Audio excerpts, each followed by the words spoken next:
Hey guys, back again with another video, and today I decided to do my very first YouTube artist collective piece. I was doing fan art February, I know that. I'm just gonna take a little break, so bear with me. I couldn't really fit a fan art piece into the YouTube artist collective because this month is spirit animals. Now, usually I completely miss the deadline for these YouTube artist collectives. I forget about it, and then I see them all upload their videos and I'm like, damn, I really wanted to do this one. So I was not missing it this time. I set alarms on my phone to make sure I'd done the research and picked an animal and stuff. Now, I had two animals when I went into this that I had in mind for my spirit animal, and I'll explain now. First is the dodo, and I'll tell you a little bit of background about the dodo and then why I chose it. The dodo originated in Mauritius, I believe, and it was quite an unusual looking animal, and it didn't have a natural predator. So the dodo was originally able to fly, but because it didn't have anyone hunting and killing it animal-wise, it grew chubby and lazy, and it forgot how to fly because its body got too big for its tiny little wings.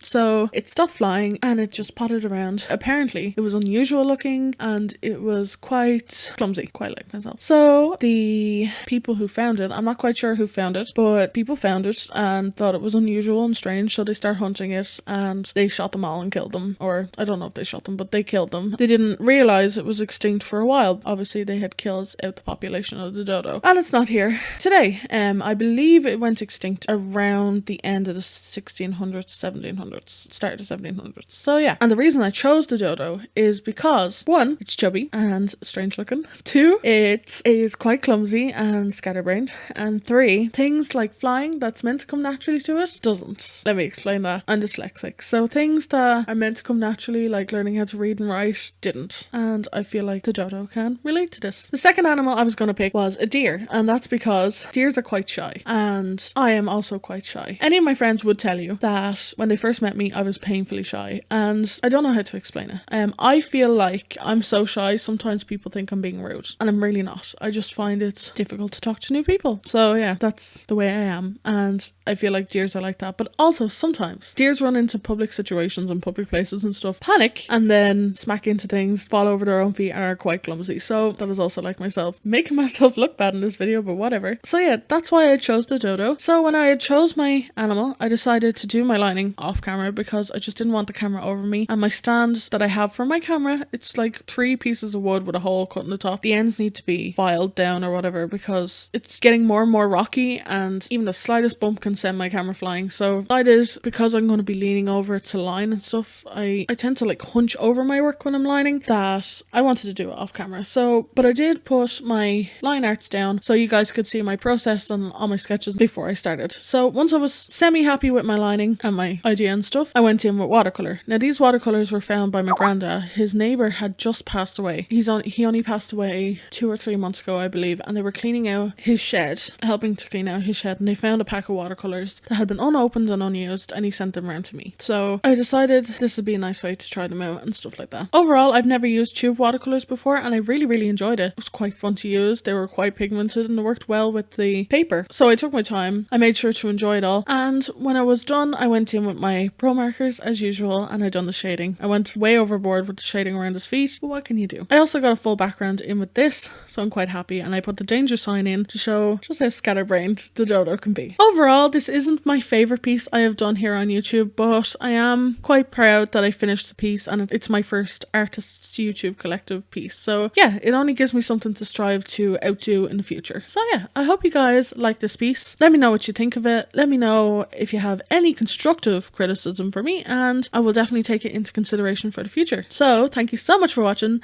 I hope you have a great day. Bye!